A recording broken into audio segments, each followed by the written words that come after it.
Welcome to another edition of the GM Shuffle with Michael Lombardi, presented by DraftKings and VSiN. I'm your host, Femi Abebefe, and Michael, to steal a line from your tweet from earlier this morning, and so we begin the start of our weekend and weekday NFL routines, buddy.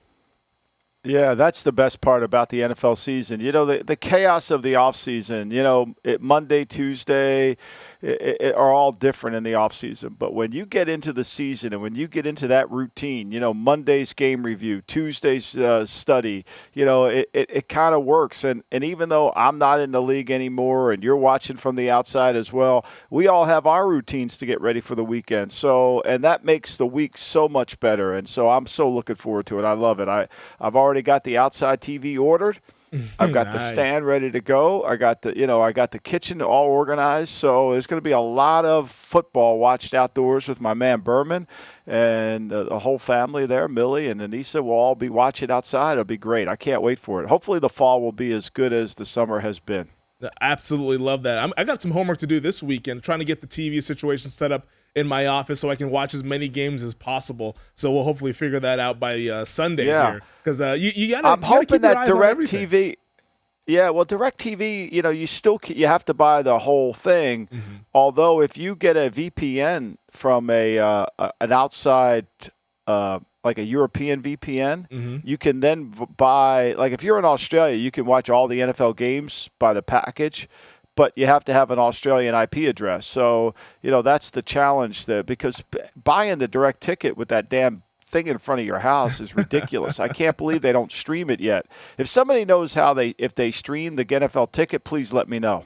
Yeah, send it to me as well. And I can get that situated in my apartment. That does not allow me to put that nice old satellite dish on the side of my apartment there. But as always, make sure to subscribe, rate, and review wherever you get your podcasts. You can tweet at Michael at MLombardiNFL. I'm at Femi Abebefe. Our producer, Stephen Bond, with us, as always, on the ones and twos. And we talked about football beginning, Michael, but we have to begin with where we began last week's episode of the podcast with Deshaun Watson and the Cleveland Browns. The NFL Commissioner Roger Goodell, at the special league meeting in Minneapolis earlier this week to approve the sale of the Denver Broncos, was asked by reporters about Deshaun Watson and the whole appeal process, and he says that the evidence calls for Watson to serve at least a 1-year suspension. Now, the appeal is being heard by the former New Jersey Attorney General, I should say, Peter C. Harvey. So I'm just curious to see when this thing gets all shaken out, where this goes. What is the timeline as we sit here just a couple days away from the Browns actually playing in a preseason game? I don't think there is a timeline. So there's no new evidence coming in. So like the Players Association can't then argue. The Watson case can't argue, and then the NFL can't argue. So he's just looking at all the data and going through the vast history of prior cases.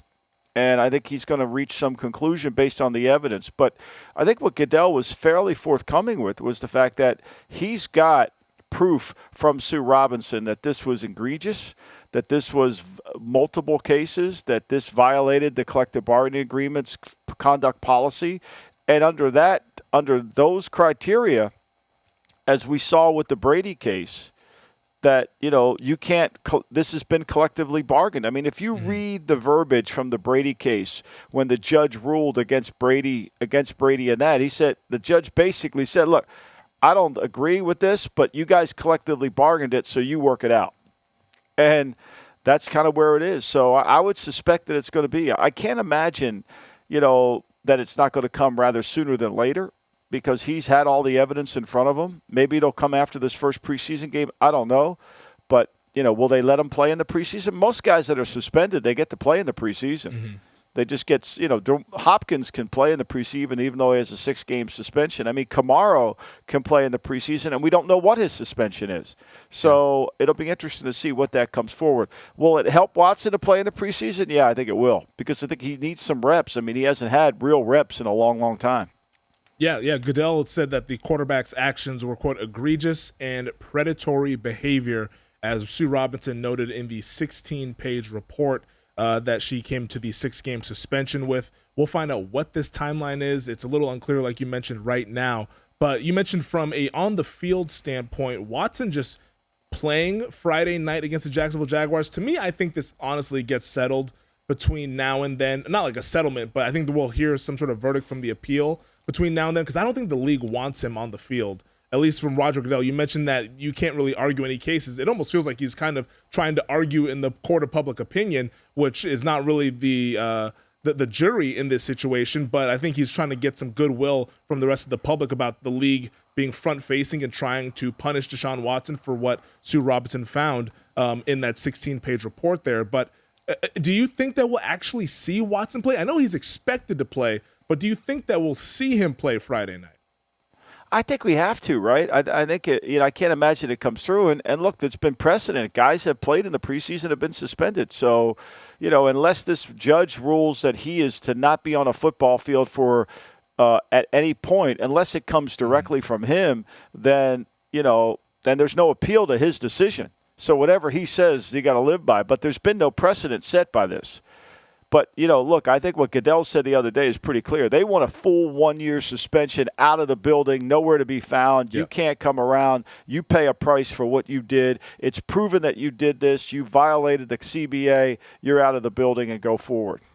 So from Cleveland's standpoint, is this smart to play Deshaun Watson if the most likely outcome is that he misses significant time, or should they be focusing these reps towards Jacoby Brissett, who appears to be at least starting for them in the first half of the season? I think that, look, Watson needs reps, but there is a growing sense that he's not going to be on the team this year. So are you wasting reps since he's not going to be there? And I don't know the answer to that. I don't know I know he needs reps because he hasn't played live football in a long, long time. So he does need that. But he also, there's a prevailing thought that he's not going to be suspended. The hard part about preseason is who do you play with the guy you want to really see? Let's take the Patriots, for example. They're playing tonight. We're recording this Thursday morning. They play tonight against the Giants. The Giants are going to play their guys, right? And so the Giants want to look at Daniel Jones. The Patriots have the Panthers coming in on Monday to practice against them. The way Belichick typically operates is he'll tell the team, look, or certain players that he knows he'd rather watch them against the Panthers in the practice than in a preseason game where he can't control the variables. So would I take the Giants and lay the points tonight? Oh, absolutely, because I think the Giants will play their guys and the Patriots won't.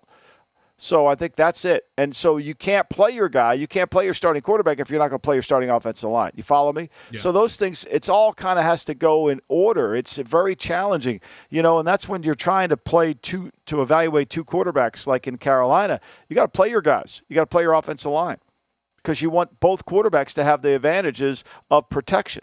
So that kind of lingers into the problem that you have to decide. For Watson, if he's not going to be there for a year, what are we wasting our time for? We got to get on with the season.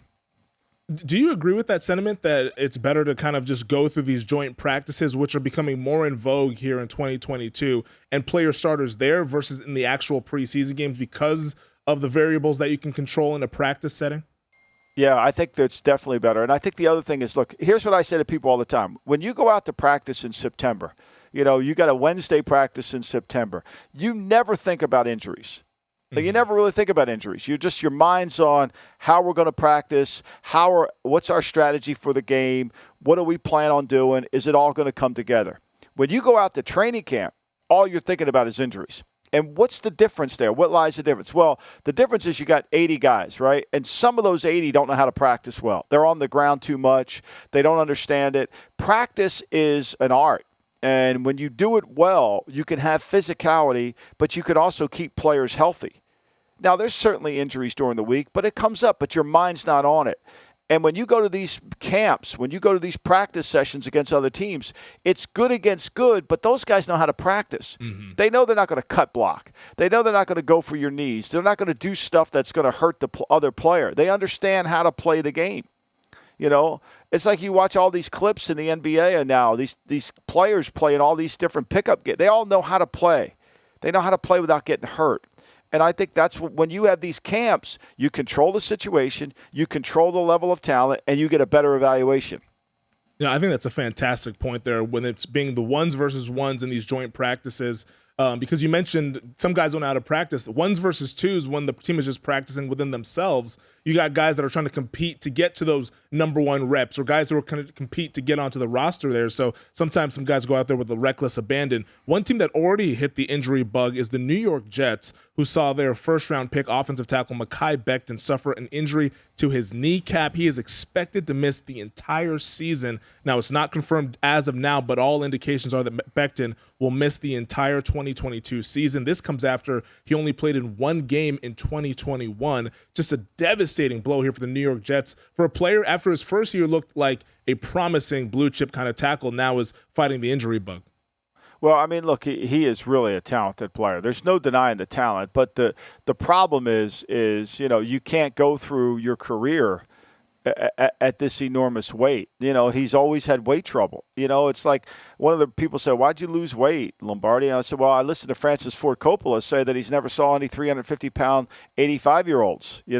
It's like it's not healthy, and it's not healthy for you to be a 400-pound tackle." Or it's not healthy to be a 300, to try to get your weight down. You got to figure out a way to play leaner. I mean, Alan Page came into the National Football League from Notre Dame and went to Minnesota, and I think he came in at like 270. By the time he was done playing, he was 235. He was getting leaner. Same with Deacon Jones. You got to try to keep the weight off. It helps you live longer. It helps you stay healthier.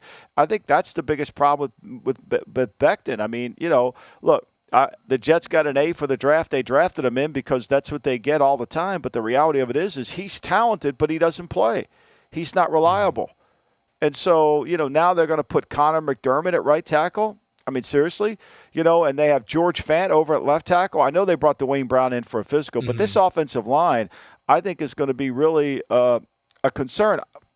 It's interesting about the Jets, Femi. I'd love to hear what you think on this. There's so much fanfare about how talented their draft was and how many good players they've got. But in reality, when you watch it, this is exactly what's wrong with understanding the difference between collecting talent and building a team. Yeah, they have some nice pieces, but are they all going to work together? We had Chris Sims on our show this past weekend, and he was talking about he loves Zach Wilson. And he loves him. He thinks he's going to get better. Then we had Brian Baldinger on. And Baldy was talking about how is Zach Wilson going to be mature enough to handle the rigors of 17 games. See, this is what I don't think people understand. Young players have a hard time going through the marathon of the season. They have a hard time of being able to do the volume of work, right? It's called competitive stamina. They have a hard time showing and demonstrating competitive. They can't do it every day. It's why, look, the Navy SEALs spend $300 million, whatever it is, to bring in all these people, men and women. And yet they end up with 25. Why? Because they don't have a test to test competitive stamina. They don't know. It's hard. It's hard to do it over and over and over again. It's why the Colts will be better, because Matt Ryan knows how to do it over and over and over again.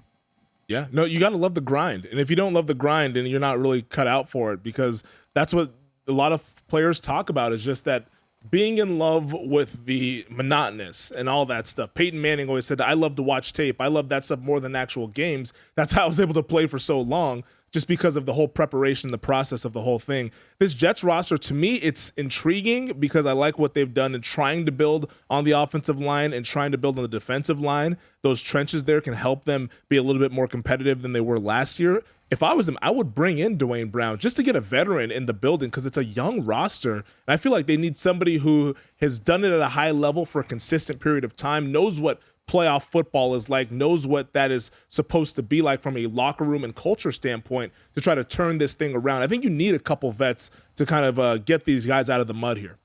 No, I definitely do. But is he going to get suspended? Remember, he got arrested at the airport in the LAX. So you got to be worried about that. And I'm sure the Jets are trying to get him to come in and see if he can do something. We'll see. I mean, look, he was a good player. It would give them some veteran leadership that they probably desperately need with their team. And, they have the cap room to afford him. So it gives them a bridge guy. Then they'd have to move Fant over to right tackle, which shouldn't be an issue. I mean, he's played over there before. The Beckton injury, to me, is so hard, because one thing about Beckton, when you watched him, I mean, you could run the ball around behind his big ass. I mean, he was knocking people off the football. He's physically imposing. Just, again, it's weight. You got to be in shape. Yeah. No, Beckton, you hope that he can recover from these injuries that he suffered in back-to-back years because the talent is there and he jumps off the tape, but he just can't stay healthy as of now. It's going to be a second consecutive season where he's missing significant amount of time. One guy who might miss some significant amount of time out in Chicago, I should say, is Bears linebacker Roquan Smith, who has requested a trade from the team. Now, Roquan Smith wants to get paid. The Bears, he's saying, are lowballing him. His agent and him are not really happy. So Roquan Smith is the last of these hold-ins. He and Derwin James out in L.A., but James, that situation seems like it's a little bit more friendly. This one, a little bit more contentious. Smith passed his physical Wednesday, taking him off PUP. So the team now, if they wanted to, could penalize him for missing some of these training camp practices now that he has been deemed healthy. How do you think this situation ends? You know, look, he's a really good player. Makes a lot of tackles. He's around the football. He can play. Again, remember this about pro football, and it's a lot too with college. No longer do we discuss downs. Downs are insignificant. First, second, third, they're meaningless. We discuss personnel groupings. And Roquan's one of those players that no matter what personnel group the offense puts on the field, he's not coming off the field.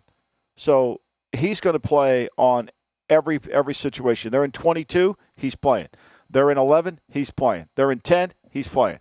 So that value, that puts him in a category above a lot of people. And as you know, we talked about it. You know, he's an off-the-ball linebacker who can play on 3 levels. So, you know, what the Bears try to do is, because of their cap situation, what they try to do is back-end load the deal. This isn't really about average per year. This is about spread of the money.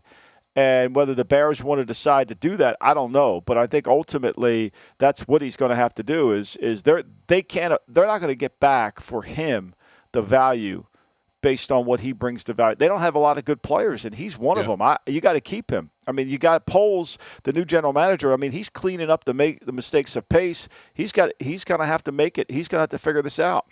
Yeah, Smith is entering his age 25 season. You rated him as a red chip player with the potential to ascend into the blue chip category for off-ball linebacker. So clearly he's an impactful player. Do you think that they work this whole thing out, or might we see Roquan Smith get traded to a better team?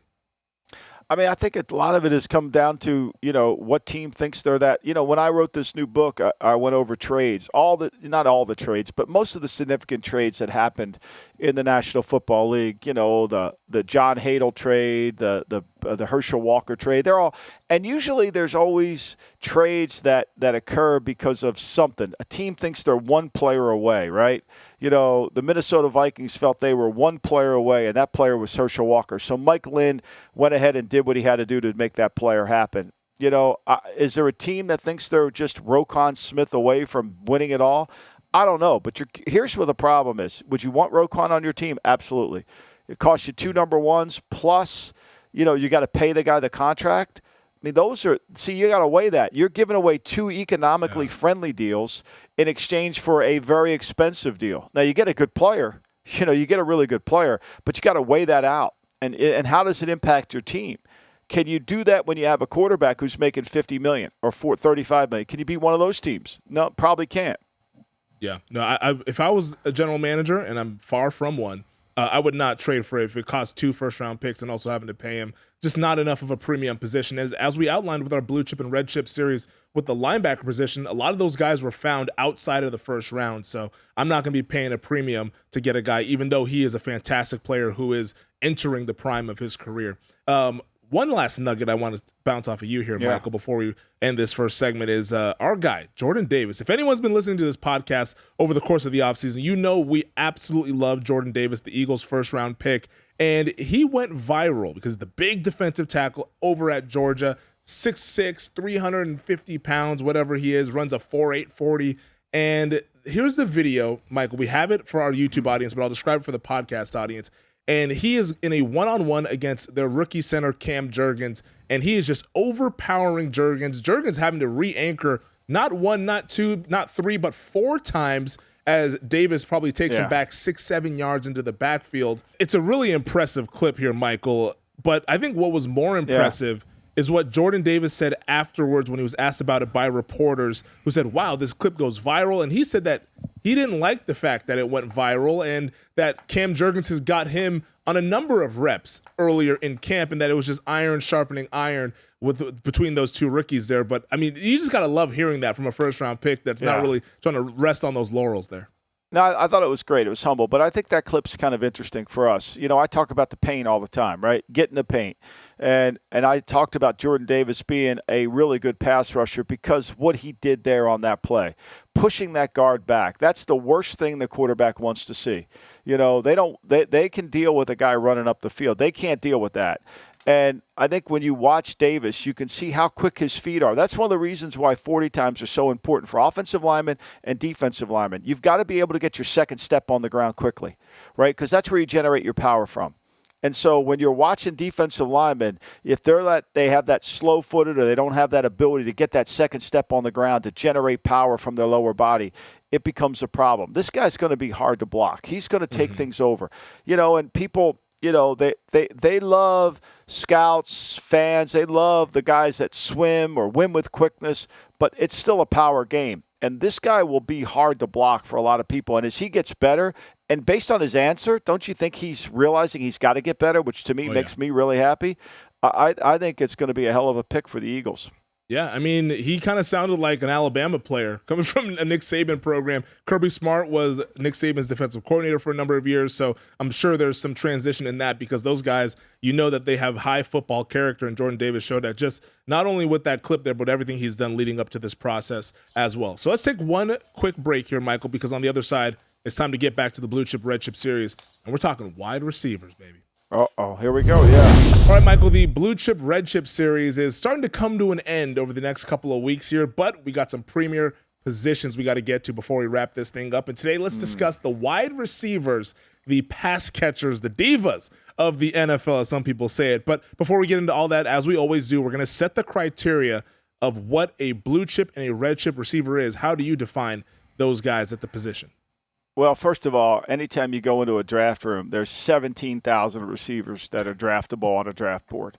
And, you know, it's one of the hardest positions, I think, for scouts to evaluate. I think it's hard. It's really hard for fans to evaluate because there's such a disconnect between college football and pro football, in the sense that in college, everything's pretty much off coverage, unless you're playing Alabama or some of the teams in the Southeast Conference. Most everybody plays off coverage. So what does that mean? That means the receiver gets into the route with no hesitation. You know, and he gets into his route. He gets to run his route. He gets to get to the top of his stem. He gets to break and separate. Well, when you get to the NFL, that's over with. Then nobody's getting free access just to run a route on every single play. So, you know, it's hard to evaluate receivers if they can get away from that. Can they separate? And then I think what we have to really understand is it's really, really hard to be a number one receiver. It's really hard in the NBA to find a guy who can create his own shot. Mm-hmm. So a wide receiver and an NBA star are pretty similar. Like, who can create their own shot in basketball? Who can get to the rim whenever they want? Who can hit a 25-footer whenever they want based on dribble, penetration, stop? You know, it's the same thing with outside receivers. It's hard to win on the outside in the NFL. You've got to be a really good player. You've got to have great quickness. You've got to be able to separate initially at the top, at the beginning of the route. You've got to be able to separate at the top of the stem and accelerate into it. And, oh, by the way, you got to catch the football when you get there. You know, so it's not about who's the fastest, because that doesn't necessarily always translate. Mm-hmm. It's not always about who's the biggest. And it's not always about who has the most skins on the wall based on college of all these catches. I do think this, though, Femi. I do think over my career, I think what I've learned is, yes, it's an athletic position, but it's really about it's more about balance and eye-hand control and quickness than it is anything. And the other thing it's really about is instincts. And I think what you see is guys that don't have a lot of production in college. Now, look, I know there's some guys that play in offenses that, you know, Demaryius Thomas didn't play in an offense at Georgia Tech that allowed him to make any plays. I get that. But there is a connection between your instincts as it translates to play the position. It is an instinctive position. So, you know, what we try to do in our grading system is we try to have a criteria: size, height, weight, and speed. We always had two positions. We had the big receivers, the guys that were not tight ends but really were not true X's or Z's, the big receiver, the mismatch receiver who could play inside. And then we had the nickel guy, the guy that could play in 11, but only inside. And when I say nickel, I don't mean third down. I mean when we're in 11 personnel. Again, I no longer refer to downs. Downs are meaningless. You know, the old adage, we'll throw the ball on first down because it's easier to throw the ball. No, it's not, because teams play nickel. They play whatever their sub stuff. Yeah. Everything is personnel driven. So that 11 receiver has got to be able to win inside, win with quickness, and run with the ball after the catch. As Belichick stands in front of the team, look, playing receiver is not really hard. You got to get the fuck open, you got to catch the ball, and you got to run with it after the catch. Yeah, no, and I think a lot of the guys on the list are able to accomplish that. But the receiver is among one of the money 5 positions that a lot of people talk about in team building, with quarterback, left tackle, pass rusher, and cornerback. And this summer, this offseason, was the offseason of the wide receiver. Do you think that this position has ascended to the second most valuable position just behind quarterback? Well, I think you need playmakers. There's no denying it. What you need is guys that can advance the ball, run after the catch. But I think what we've seen is, if you're paying attention to the National Football League at all, is you're sitting there, if you're a general manager, you're saying, wait a minute, A.J. Brown was, a second-round pick? Deebo was a late second. You know, this guy was a third. You know, Gabriel Davis was a fourth. Like, there's more inventory. And unless I can get an elite number 1 receiver, somebody that can win on the outside and is going to beat everybody and has innate toughness, you know. And so I think it's you could sit there and say, okay, who's the difference? I wrote this for the betting guide. Like, if you go back and study George Pickens at Georgia, you know, coming out of Hoover High School in Alabama, he commits to Auburn. You know, he's a 5-star kid, productive in high school football. Then he flips and goes to Georgia. He enters the Southeast Conference, dominates, comes right in, has, I think, 40 catches as a junior, as a true freshman. And then as a junior, he gets an injury bug. Then the senior year in the spring, he tears his ACL and he can't really play. But you're talking about somebody who's big, somebody who's fast, somebody who's got quickness, somebody who's got really good hands, and somebody who's had production over time. And he goes to 52nd pick. Now, you and I both know, in this draft, there's going to be somebody picked in the 2nd, 3rd, or 4th round at receiver that's going to be better than the guys picked in the 1st. Yeah. And that's the challenge as a general manager or as an executive, is to be able to figure that one out. That's the one you got to figure out. Pittsburgh does a good job of it. Pittsburgh understands what they want, and they break it down really well. Some teams don't. You say, well, New England doesn't. I think that's probably true. New England has been all over the map when it comes to receivers. You know, and they've eliminated some guys that were good just because of certain areas. And I think you want to be able to say, narrow it down. The other thing you got to do with some of these guys is, can they impact 4th down? Are they 4-down players? Which means, do they have a return game to them? Like Deebo could really be a great kickoff returner. If you go back to South Carolina football history, he was incredible there. So, and one of the things I learned, you know, the great Charlie Taylor played at the Washington football team, the Redskins. He wore number 42. Why? Because he was a running back at one time. Running backs in high school that go to receiver know what to do with the ball in their hands. You know, one of the great things about Samuel is he really knows how to advance the ball when it's in his hands, and that's what separates him. Do you think that we're in the golden age of wide receivers? Yeah, I think there's a lot of guys. I think it is. And I think the way the rules are, where you can't chuck them. I mean, like some of these guys that played in the 50s and 60s, I mean, they were getting the shit beat out of them. You know, the Gary Collinses and the Boyd Dowell, these guys that try to run in routes, they're just getting the crap beat out of them. You know, they can't even get into the route. You know, the 5-yard chuck rule wasn't in play. There was bump press coverage. You could mug the guy at the line of scrimmage. Now we're talking about really loosening the illegal contact rule. And when we do that, these guys are just going to be able to effortlessly flow into the flow of the game. It's going to be pretty easy for them. Well, let's get into the list of the red chips here for the wide receivers. I think you brought up some excellent points there, especially with the rules allowing for these guys to get some more free releases or not as much contact down the field. But the red chips are as follows, Michael. Stefon Diggs of the Buffalo Bills, Deebo Samuel of the San Francisco 49ers, CeeDee Lamb of the Dallas Cowboys, Mike Evans of the Tampa Bay Buccaneers, and Mike Williams of the Los Angeles Chargers. Deebo is interesting. You brought him up and his prowess with the ball in his hands, but I was almost fascinated to see if Deebo would have been put into another category because he coined it wide back. He's a wide receiver running back here, but you see him more as a wide receiver. Well, I think Deebo's an inside guy. So if Deebo had to play, and people might disagree with, but if Deebo had to play and live on the outside at X or Z and just stayed out there like Jerry Rice, not going to be as effective. But when he comes inside and he gets that ball in his hand on a short pass, I mean, the guy averaged 18.2 yards a catch, right? You know, and when the ball went to him, he had a 63.6% percentage of catching the ball when it went to him. Now, he only had 6 touchdowns, receptions, only 6. So he's got, 121 targets, 77 catches, and 6 touchdowns. See, to me, to get into the Hall of Fame, that number's got to get closing down. That's one of the great things about the Randy Moss is, the more catches you get's great, but are we putting the ball in the end zone? We got to score. We got to win this game, And the other thing I thought that Deebo did a bad job of last year was he had 4 fumbles.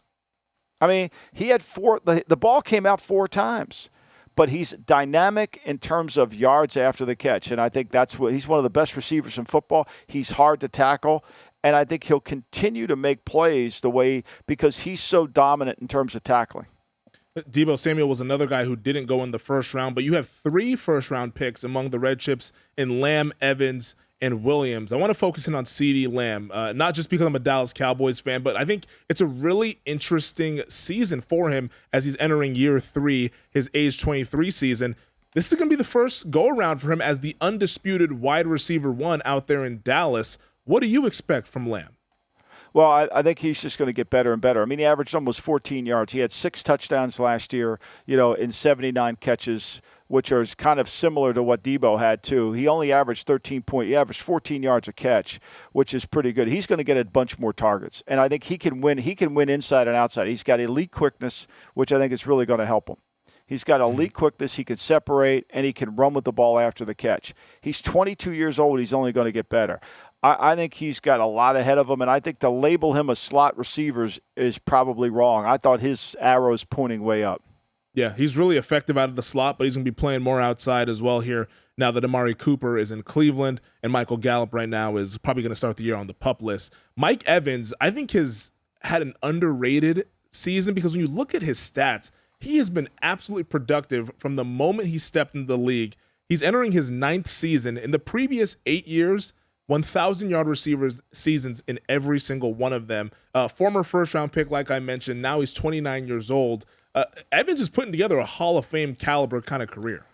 Well, if your mantra is I want the ball in the end zone based on catches, then this is your guy, right? I mean, he's got 14 touchdowns. He caught 74 passes. He's got a 65% catch ratio. So, he averages 14 yards a catch. He gets the ball down the field.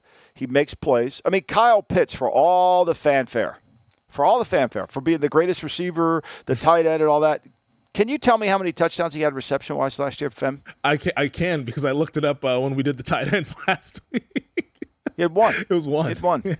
Yeah. Let's ignore that. I didn't put DK Metcalf on this list, and I think DK Metcalf is, if you extend the Reds, you could say DK's better than, maybe he's better than Lamb. You could probably say that's right. He had 12 touchdowns. I mean, the guy had 12 touchdowns last year with inconsistent. Now, DK, 58.1% of the time, that was when his catch percentage was, which isn't great, right? That's not exactly what you want. But he was really doing good. So I just think, to me, Evans puts the ball in the end zone. I mean, he gets it into the end zone, and he makes plays. And because of, I think he's improved Brady's ability to throw the ball down the field. Yeah. And I think some people might say, well, yeah, he gets the ball in the end zone because he has the greatest quarterback of all time throwing him the football. His rookie season, he had 12 receiving touchdowns. back in 2014. I can't even remember who was playing quarterback for the Buccaneers back then. It was pre-Jameis Winston. So Evans has been really productive all throughout his entire career here, being able to get the ball into the end zone and also yardage, because like I mentioned, he's never had a season with less than 1,000 receiving yards, first 8 seasons of his career. You mentioned DK Metcalf as a guy that did not make the list here. There was quite a bit of high-profile guys who didn't make the list, and that's kind of why I asked you about, is this the golden age of the position? Because, I mean, look at A.J. Brown got a big deal this year, Terry McLaurin the same, Keenan Allen, Michael Thomas has been injured the past couple of years, but before then he was at that blue chip, red chip status. Amari Cooper, Cortland Sutton, DeAndre Hopkins, DJ Moore, Michael Pittman, Allen Robinson, Tyler Lockett, Chris Godwin. There's so many good receivers. All good. Yeah, but they're not all number one receivers. We all think they are, but they're not. Like, A.J. Brown's not a number one receiver. A.J. Brown's a yards after the catch receiver. You know, he's going to get rolled. Well, a number one receiver is Tyreek Hill. You got to roll the coverage to him, okay? You got to roll the coverage to him. And if you don't roll the coverage to him, which is what they did last year, they didn't. They basically played off. It's funny, and I don't want to jump ahead to Tyreek Hill, but I was talking to a defensive coordinator in the league, and I was asking them about the impact of what is going to happen with, you know, the Chiefs no longer having this guy on the outside. And the coordinator said he saw Kelsey at an event and went up to him and said, Kelsey, all you're going to see is press coverage from here on out. Because the coverage now is going to roll to Kelsey. It's not going to roll to Hill. See what I mean? So it's a different ball game. And all those guys you mentioned are really good players, but they're not all number one receivers. There's very few number one receivers. So you put them in a hat, you kind of mix them around. Could you say Metcalf's better than CeeDee Lamb? Maybe you're right. I think they're all kind of 65 players. You know, I think Stefon Diggs is probably a little better than some of these guys in this category. Got 10 touchdowns. You know, he was really productive, over 100 catches. So I think you just kind of – Samuel, to me, is probably an elite player in this category as well. Yeah, Stefon Diggs has had 4 straight 1,000-yard seasons, and I think Stefon Diggs is a really just interesting point of how a wide receiver can help a quarterback come along, because Josh Allen really exploded and developed once Stefon Diggs arrived in Buffalo. So while these wide receivers are high priced and all that, you see why some of these teams want to go out and get some of these big-name guys, because it helps the quarterback improve as well and open up the entire offense like you mentioned in Kansas City. Yeah, I mean, and look, it's no secret that, you know, when you watch the tape, you know, the effect of the player, Beasley, Gabriel Davis, you know, again, what we want is somebody who can win on the outside and create his own shot. That's what we want in number one receivers. And Diggs kind of does that. So the Gabriel Davises, the Cole Beasleys, those guys, the Isaiah McKenzies, they start to look better because all the attention's going out to Diggs. Yeah, that's kind of the trickle-down effect of having one of these big-name receivers. Yeah, Stefon I mean, we didn't mention this guy, but like Keenan Allen, I think, is really good. Don't get me wrong. Keenan Allen's a good player. But Mike Williams is the guy you fear. Mike Williams is who you fear. There's a reason why they paid Mike Williams this offseason. You know, there's a reason why you worry about him. 15 yards a catch, 9 touchdowns, 76 catches. He only had a 58.9% catch percentage. That's got to improve, but he gets so many balls down the field. That's why that number isn't in the 70. He's not catching inside routes, where Keenan Allen's at 76%, 67%, but he only averages 10.7 yards a catch. You follow me? So there's a home run element to Mike Williams, and that's something that you get. Like Tyler Lockett, I mean, I could have easily made Tyler Lockett a red chip player. The guy had 73 catches last year, 8 touchdowns, averaged 16-1 a catch. You know, and he played with some guys that weren't very good. Like Tyler Lockett's more of a red than Metcalf based on, I mean, Metcalf had 12 touchdowns, Lockett had 8, but Lockett's got 16.1 yards per catch. Yeah, and Lockett also early on in his career was really good on the fourth down as well as the return man for the Seattle Seahawks. Real quick on Mike Williams, 4 straight seasons with 15-plus yards per catch. That goes to show you how consistent he is as a big play receiver. We're going to take a break, but on the other side, we're going to go hit some home runs with the blue chip pass catchers in the NFL. Here we go, Michael. The blue chip wide receivers in the National Football League, and this list is the best of the best. These guys, absolutely fantastic receivers, starting with Cooper Kupp of the LA Rams, won the Offensive Player of the Year last year, also won Super Bowl MVP, entering his age 29 season, his 6th year in the National Football League. Tyreek Hill, now of the Miami Dolphins. Davante Adams, now of the Las Vegas Raiders. Then a couple of LSU Tigers in Justin Jefferson of the Minnesota Vikings and Jamar Chase of the Cincinnati Bengals. But I want to start with Tyreek Hill because I have a feeling that you might think Tyreek Hill is the best wide receiver in the league. In my opinion, he's definitely the most feared wide receiver. Yeah. But how can he impact this Dolphins offense? Well, first of all, he's got elite speed. I mean, it's elite speed. But what he has more than anything is elite quickness. And so when he catches that slant, and if you don't have somebody in the window to tackle him, and then he can separate, he can get to full speed in an instant. And he's thicker and more physical than you think he is. He's hard to get on the ground.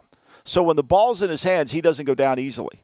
Whereas Michael Hardeman goes down. Even though Michael Hardeman's really fast, he's not as physical as Tyreek Hill is. Mm-hmm. And so, the reason that coverage came into play last year where the safeties were so far deep, encouraging, basically telling Andy Reid, run it. We want you to run it, Andy. The box is light, run it. It's because they didn't want to get beat over the top with this guy. So Hill averages 11 yards a catch last year. Still has 9 touchdowns. He was targeted 159 times last year. Got 111 catches. I don't know how they lose. I don't know where they replace that. But what they're not going to be able to replace is the game plan. So on Tuesday afternoon, when you're playing the Chiefs, your whole thinking is, what am I going to do with Hill? I got to jam at the line. I got to play somebody on top of him. I can't bracket him. When you bracket Hill, where bracket means if you go left, I got him. If you go right, I got him, right? Mm-hmm. Well, if he goes north and south, no one's got him, right? He just runs through everybody. And so that's a hard thing to do. So you got to jam at the line. You got to disrupt his route. You got to have somebody on top to play the deep ball. And then you got to hope you contain the quarterback because he just starts running around back there. And like he did against Baltimore in Kansas City about 3 years ago in 19. I mean, he'll just run to the ball, and he's got unbelievable speed to go catch an uncatchable ball. Yeah. So, I mean, I don't know if he's the best receiver. I mean, Kupp, the fact that Kupp converted 81 first downs last year, the fact that Kupp had 16 touchdowns, the fact that Kupp had 145, that he had 76% of the balls thrown to him he caught. 76% of the time. I mean, it's remarkable. What makes Kupp so good is they know it's going to him and nobody stops him. Like, nobody's taking him out of the game. I mean, he had almost 200 targets last year. 200, And so, to me, I mean, look, that guy's a third-round pick. I thought Kupp was an inside slot receiver at best. Now, he catches a lot of his balls inside, but his quickness, his eye-hand coordination, his ability to stay in balance is rare. Yeah. Cooper Kupp has nearly 2,000 receiving yards last year. He even garnered an MVP vote, which you don't really see often for a wide receiver, but he wins Offensive Player of the Year over Jonathan Taylor, Super Bowl MVP for that final drive against the Bengals. He and Stafford connecting on so many big plays, including the go-ahead touchdown in that Super Bowl for the Rams to get that championship. Cooper Kupp, he's a guy that I covered actually his senior year at Eastern Washington when I was working up in Spokane. And all of us were singing from the high heavens that this guy is underrated. He's going to be a star in the NFL just because when you talk to him, you can tell that football is of great importance, and the man is so attentive to all the details and the amount of work he puts in. He's a quarterback's best friend out there, as we saw early in his career with Jared Goff and now with Matthew Stafford. Yeah, and his hands are elite, and so he's got great balance. He knows how to pace a route. He knows how to set up a route. He knows how to accelerate in and out of a cut. He knows how to kind of play the defender, and he's on the same page with the quarterback. So, it's like he's got that point guard ability to get to the rim anytime he wants to, and people have not done a good job. Now, we'll be interested to see, will he get 191 targets again this year? Will he still have that 76% of percentage of catches? I don't know. It's going to be hard to duplicate that year. I mean, the guy averaged 114 yards a game last year. Yeah. I mean, 114 a game. It's ridiculous. I mean, what he did was unbelievable. And credit to McVay for finding different ways to get him the ball when everybody that's when you know you're good. When everybody knows you're getting the ball and you still get the ball. Yeah. And especially on third downs. You talk about how he converted so many first downs last season. Everybody knows when it's money time. Yeah. 81 of them. 81 times he caught the ball. The referee pointed in the other direction, and the chain crew moved the sticks. That's 81 times out of 145 catches. Yeah, it was a Jerry Rice-esque season. I'm not putting him in the Jerry Rice class, but it was on par with some of the seasons that Jerry Rice had. But the only difference is that Jerry Rice had about 10 to 12 of those seasons, which is why he's up to where he is. Cooper Kupp is a all-pro, same with Tyreek Hill. But we saw another all-pro switch teams this offseason, Davante Adams going from the Green Bay Packers to the Las Vegas Raiders. And in doing research for this podcast and looking at Adams' stats, I was a little surprised that he only has 3 1,000-yard seasons under his belt. But from a football technical standpoint, probably has the best release off the line of scrimmage in the league. Yeah, because he's always getting press coverage. I mean, he always knows the guys. The coverage is always rolled to him. The fact that he was at 72.8% of catch, which is remarkable for a receiver, right? That's really remarkable. And he's going to join a team in the Raiders where Hunter Renfrow was at 80% last year, 80.5. So, why is those numbers so high? Because that tells you the quarterback's really accurate with the football. That tells you that Carr and Rodgers can put the ball where his receivers can catch it. Now, you say, well, what about Mike Williams? And he was only at 59%. Well, Mike Williams is running deeper routes that are hard to hit. It's like 3-run homers. They're hard to get.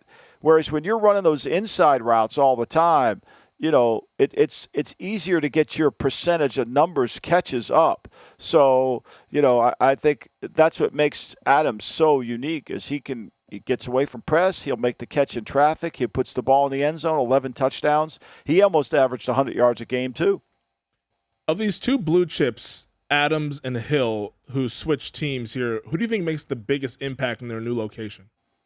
Well, I mean, I think Adams can because he's got Waller. So the Raiders are going to be very Chief-like in the sense when they get into 3 receivers and they're in 11 personnel with the back in the backfield, they're going to be hard to defend. And and Josh McDaniels as a head coach will run the ball more. He won't get bored running the football.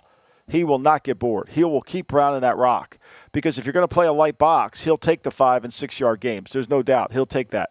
So. In Miami, everybody thinks Tyreek Hill's in Miami to catch the deep ball for Tua. I think he's in Miami to catch the slants and advance it, run after the catch. I think that's what he's there for. Yeah. I think he's there to do what Waddle did. Waddle averaged 9.8 yards a catch last year. Think about that. He had 104 catches. He averaged 9.8. That's not very good. That's not good. That's not even a first down. That's not very. No, I mean that's not very good. So what I think they want to do is get him the ball and get his ability to break a tackle and go. Because, look, you could say whatever you want about Tua, right? Tua's not a good deep ball thrower. He doesn't have a great arm. He doesn't have great, it's not going to happen. I don't care who comes to his defense. It's on tape. So he needs guys that'll run with it after the catch. Yeah, he's got a couple of them in Waddle and Tyreek Hill. That Dolphins offense, they might be able to field a 4x1 team that could qualify for the Olympics with the kind of speed that they have with those skill positions. There's 2 first-round picks among these blue-chip wide receivers, and the 2 of them are the 2 young bucks from LSU. Imagine these guys on a college offense. We don't have to imagine it. We saw it, and they blew everybody out. But Justin Jefferson of the Minnesota Vikings, the most wide receiving yards of any wide receiver in league history, Jefferson had with 3,016 in his first 2 seasons. Absolutely fantastic. Entering his age 23 season, third year. Jamar Chase won Offensive Rookie of the Year last year, entering his age 22 season, his second year in the league. These guys are just fantastic. But which one do you prefer? I mean, look, I think Chase has got such huge upside. The guy averaged 18 yards a catch. And, what we saw in Baltimore when he catches that slant and he takes it to the house, they can't get him on the ground. That's something you want out of your receivers. Now, Chase fumbled twice. One thing about Cooper, Kupp, and Davante Adams, they didn't fumble all year. They did not fumble all season. Where Hunter Renfrow fumbled 5 times. That's a problem. When they get the ball out of you 5 times, it's a problem. Jefferson only fumbled once all year. So, I think what these 2 players do, I would take Chase over Jefferson, but Jefferson's a really good player. My Lord, is he good. Yeah. 15 yards a catch, 65% the ball's coming to him. He's going to put in 10 touchdowns. And I think he'll improve. I think the one thing about Minnesota is with Jefferson and Thielen, they have 2 guys who can win on the outside. Mm-hmm. And that's hard to defend. And they'll run the football. I think Kevin O'Connell, I think this Minnesota team has a chance to go over their 9-win total because when you go really study them, they'll be better on defense. But this offense, Cousins doesn't turn it over. He was number 1 in the league last year in interceptions in terms of their team throwing interceptions. So he protects the football well, and they got two playmakers if they stay healthy. I mean, I think people forget Jefferson's only 22 years old still. Yeah. I mean, he's only 22. Chase is 21. Man, these guys are just crazy young. I think I would give the nod to Jamar Chase, and I'll give you this prediction here, Michael. I think by the end of the season, Jamar Chase is going to be the best wide receiver in football. He is that damn good at such a young age. You mentioned 18 yards per catch, 13 touchdowns. Remember how we were talking about Jamar Chase this time last year? He couldn't catch the ball. He was dropping passes in training camp, and then all of a sudden we see him not even a year later, and he's beating Jalen Ramsey deep in the Super Bowl for a touchdown. Like it's crazy how fast he's developed, and now that he's gotten the rust of missing his junior year after opting out due to COVID, that he's really picked up where he left off his sophomore season, where he was absolutely dominant on that national title team at LSU. Yeah, the thing is, and I would have picked Sewell. I'll be the first to tell you. If I was in Cincinnati, I would have picked Sewell. I would have picked Chase. But they got a number. But at least what they got was a number one receiver. They have a number one receiver. And he can win on the outside. So at least they got that. I still think, based on what they were able to accomplish, for all this season that Chase had, and he was tremendous. And I'm saying, he's lived up to the expect. But without McPherson, the kicker, they wouldn't be where they are. I mean, let's put that in perspective, right? The guy's 14 for 14. I mean, yeah. I mean, if it wasn't for him, he made the difference come playoff time. Actually, not Chase. Yeah. I want to ask you one last question here before we wrap this thing up. We saw the Chiefs, Packers, and Titans all trade high-priced wide receivers in A.J. Brown, Davante Adams, and Tyreek Hill. Do you think that this is sort of the end of the high-priced quarterbacks being paired with some of these high-priced wide receivers? Because Jamar Chase, Justin Jefferson, in a couple of years, those guys are going to be getting big deals. We know that the Bengals are probably going to pay Joe Burrow as well. Might we see a split from these guys, from their quarterback situations, going to other teams because the contracts are getting so high for these pass catchers? Well, I think the time is now to sign Burrow to an extension. Mike Brown's already made that. And then you can figure out what you can pay Chase. And then you got to pay him. To me, Chase makes it easy. He's a number one receiver. Yeah. Adams made it easy because he's a number one receiver. The Packers felt like they needed to go in a different direction. To me, Jefferson's a number one receiver. Thielen's not going to be around there long enough. So I think if you say this guy is a number one receiver, he can win against everybody, then you pay him. Yeah, but it's fascinating. We saw and that's where I had trouble with. KC? Yeah, I mean, who's going to be their number one receiver now? Hardeman, it's a good. Will they get it back? I don't know. Yeah, we saw KC, Green Bay. They said we're going to lean on the elite quarterback to try to elevate this thing, because we don't want to pay the $30 million a year. But, Jefferson, Chase, those guys are going to command that kind of money. Right, but you have Mahomes.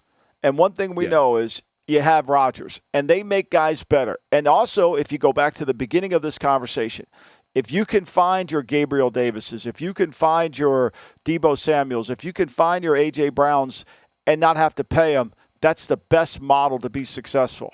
When you got to pay receivers, and all of a sudden, you're taken away from defensive linemen, offensive linemen, and your quarterback. The one position we know, and I think Aaron Rodgers has proven this over everybody, the quarterback will make the receivers look better.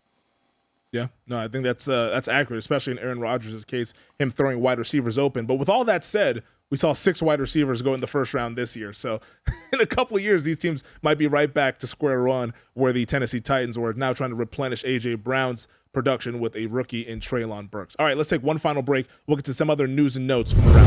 All right, Michael, the preseason week 1 kicks off later this evening. We got a couple of games, Giants, Patriots, Titans, Ravens. But let's start in Charm City, where the Baltimore Ravens will be putting their 20-game win streak in the preseason on the line. It's an NFL record. Get this for the betting folks out there. The Ravens are 18-1-1 against the spread in those 20 victories in the preseason. They've been absolutely profitable. What do you expect from Harbaugh and this crew after what we saw last year, unfortunately for them, suffering a number of injuries before the year got underway? They changed how they're operating training camp. They started practicing at 2 o'clock, which is kind of strange because it's the heat of the day, right? But they felt like their sports science people felt like it gives their players' bodies a chance to adapt to the day. It's kind of when the games are going to be played. My sense of it is I don't think you're going to change what John Harbaugh wants to do. And do I think they'll play Lamar? Probably. But, I think he wants to try to win the games. I think he enjoys it. It's part of the culture. 18-1-1. Not only they win, they cover. I don't think you're going to change that. I really don't. I don't think you're going to change his mindset. Plus, he's got a lot of guys to evaluate. Ronnie Stanley's not off the PUP yet. He's still injured. So they're going to have to mix and match this offensive line. Moses is at right tackle is over 30. Zeitler's over 30. Are they going to play those guys? No, but I think they'll play their younger players. As for Tennessee, to me, Tennessee seems like once Tannehill's not in there, everything that I've read about Malik Willis is he's a year away from being a year away. So that's going to not look very pretty up there. And so their offense is going to be all over. They're not going to play Henry. You can't waste Henry in a game like this. So I wouldn't be surprised if Baltimore continues doing what Baltimore's typically do. Oh, but the Malik Willis experience is underway, Michael. It's underway tonight. You ready for it? Look, he had him the 10th pick overall in the draft. I'm anxious to watch him. I have a feeling it'll be one look and dash. It'll be one look. And this is not being like it's one look and dash. It's because he's not comfortable reading it out. He's not comfortable deciding where he wants to go with the football. The game's going way too fast. Remember, tonight we start, and this will be a slow game for most people. It'll be a really fast game for rookies and young players. The game's going way too fast. And until it slows down, we really won't know who we have and what we don't have. Yeah, I'm really, really excited to see Malik Willis and what he looks like. I know there was a viral clip. I think the Titans might have pushed it out of him hitting a deep pass in training camp, but that was just one clip. We don't know what actually has been going on unless you've been down there. You say you've talked to people. I've tried to read as much as I could, but haven't been able to get a fair read on what Malik Willis' status has looked like there for the Tennessee Titans. But that's going to be a fun game. Kickoff at 7:30 Eastern time, 4:30 for us out here on the West Coast. Before then, though, we have the Giants and the Patriots. This one kicks off 7 o'clock Eastern, 4 o'clock Pacific time. Both of these training camps have been, I think, negatively reported on. I'm reading everything I can from the Giants and everything I can from the Patriots, and everything is, oh, man, training camp has been brutal. Offense looks terrible. What do you expect to see from both of these teams here, starting with New England? I think New England will play all their young guys. I don't think they'll play much of their guys at all. I think they're going to practice against the Panthers next week, and they're going to do what they need to do. And then I think the Giants are going to play their guys. I think the Giants need to get some kind of confidence. They need to find out about Daniel Jones. Mm-hmm. And if he plays good tonight against backups, I don't know what that means. I don't know what that means because he should play good against backups, but we'll see. Look, I think the Giants have to take this year as a rebuilding year, kind of get good, kind of go along because like I've said all along, they've won 22 games in the last 5 years, right? Their third highest paid player on their team is Adoree Jackson. Do you think Adoree Jackson should be the third highest paid player on anybody's team? I doubt that, right? So they got cap issues. The number one job, I think, for the New York Football Giants is to figure out who's going to be their starting quarterback in 2023. And that starts tonight. Do you think Daniel Jones, after 38 games, can improve? It's funny. We were talking about this, Femi. We talk about it on the Lombardi line all the time. I love Brian Daboll as a head coach. Mm-hmm. I love him as a coach. I was with him in New England. But when you go back through and study Brian's career, which, he's been really good. But when he doesn't have a great player at quarterback, go back to Cleveland when he's got Brady Quinn and he's got Derek Anderson. I think they were last in the league in offense. And then he goes to Miami with Matt Moore and Chad Henne, not very good. Then he goes to Kansas City with Matt Castle and Brady Quinn again. And he's not going to get out of the bottom third of the league in terms of offense. My point here is not a criticism of Daboll. My point is let's stop trying to think because he coached Josh Allen, he can make chicken salad into chicken shit, right? Chicken shit into chicken salad. Like he's not a miracle worker. Like he's not going to be able to do it unless the guy's good. If he's good, he'll make them better. But when you look at his career, 2 years, he had Seneca Wallace in Cleveland 1 year.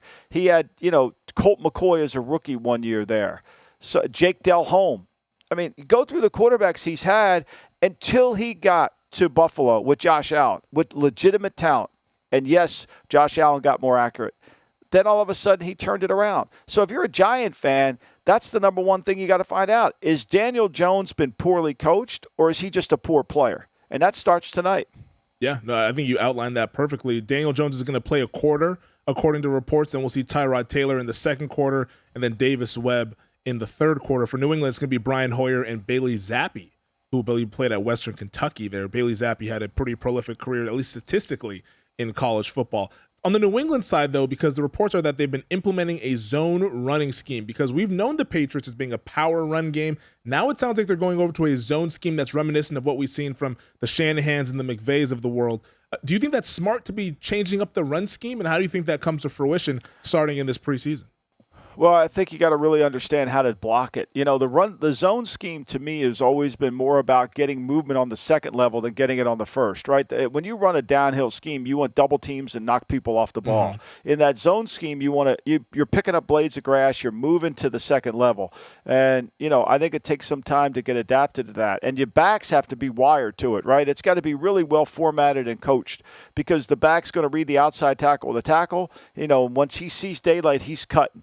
And it's really poetry in motion. It's almost choreographed. Everybody's steps have to be the same. Everybody's got to be tight. They've got to be able to – it's not press in the hole and then read it. It's run, cut, go. And it takes time to work in, and it takes it at high-level speed. So we'll see. Look, the one thing I'll say about the Patriots offense is until we see it on tape, I don't know anything of what they're going to do. But I will know this. If it's not working, the head coach he didn't win all these games because he's not going to fix it. Yeah. Like, he's smart. He'll fix the problem. If it's something he needs to address, I think he will. Do you care who calls the plays? Not in the preseason, I don't. Not in the preseason, because the preseason for calling the plays is the same thing as the, it's a trial. Can you do it? And look, calling plays in the preseason is, you got a very small list of plays you're calling anyway. You're not going to expand that list to a bunch of other things. Yeah. No, it's fascinating to see what New England is up to. That's a team that Hard Knocks has started. I feel like everybody in the world would love a Hard Knocks for the New England Patriots just to see how the sausage is made, because Belichick has been ahead of the curve. He's been ahead of the curve for a lot of teams. They would never see it. Yeah, they would never see it. I think we'd see the blue moon every week before we saw Hard Knocks New England Patriots. We see the Loch Ness Monster before that, man. Although, if we got a Patriots Hard Knocks, I'm telling you, it'd be the highest rated Hard Knocks. Oh, man, it'd be unbelievable. It'd be must-see television. Yeah, no doubt. To listen to Belichick talk to the team before, without any filter, it's worth the price of admission. We got some quarterback competitions that are not necessarily worth the price of admission, but they'll be interesting to see how they play out in the preseason. Mitch Trubisky is starting to emerge as the starter in Pittsburgh, and I'm not sure if it's because he's been playing well or the other guys, Mason Rudolph and Kenny Pickett, have looked that bad. But right now, the situation in Pittsburgh for the quarterbacks not looking very good, as your guy MVP Mitch looks like he might be QB1 here in a matter of days. Again, we just got – look, if he looks good in the preseason, don't overreact, because he should look good in the preseason. He's a veteran quarterback, Mm-hmm. And I think if I'm a Steeler fan, I'm more worried about what my offensive line looks like. And I really want to evaluate George Pickens, because I think they got a really good player late in the second round who's big and fast, and it might be somebody who could make plays with Claypool and Deontay Johnson. So I'm looking at that. I mean, I don't expect Kenny Pickett to go from where he went to a starter. I don't see that one. Mm-hmm. And to me, Mason Rudolph has always been one of those guys who doesn't have great anticipation on his throws, and it shows up. Yeah, I think Mike Tomlin, I don't know if he's listening to our podcast as we're taping it somehow, but he just told reporters that Mitch Trubisky is starting on Saturday night against the Seattle Seahawks. So it'll be MVP Mitch getting the first reps against the Seahawks. Carolina, we don't know who's going to be starting in their preseason game, whether it's going to be Baker Mayfield or it's going to be Sam Darnold. But in Seattle, we know that it will be Geno Smith who gets the start here in the week one of the preseason against the Pittsburgh Steelers. So Drew Lock will be running with the twos. That quarterback situation in Seattle, we'll have to do that for another podcast. But to me, unless they get somebody, I don't know what the hell is going on there. I have no idea. I don't know how they go to practice and convince themselves of it. But I think they're going to be a better team. I really do. Yeah. But I don't know where they're going to get it from. We'll see. I do think they're going to be. I don't think they're as bad as many people. I think they're going to be. They changed what they did defensively. They'll be better in the offensive line. So for me, I think that's that. I think they could go over their win total. Do I think they're a playoff team? No. Yeah. And apparently the reports about the rookie class have been glowing. All the rookies have been playing well, the two tackles, the cornerbacks. So maybe they hit it out the park with this 2022 rookie class, but that's not going to come to fruition this season. Maybe down the line it will for the Seattle Seahawks. All right, that does it for this week's edition of the podcast. Next week, Blue Chip, Red Chip series. Michael, we doing running backs?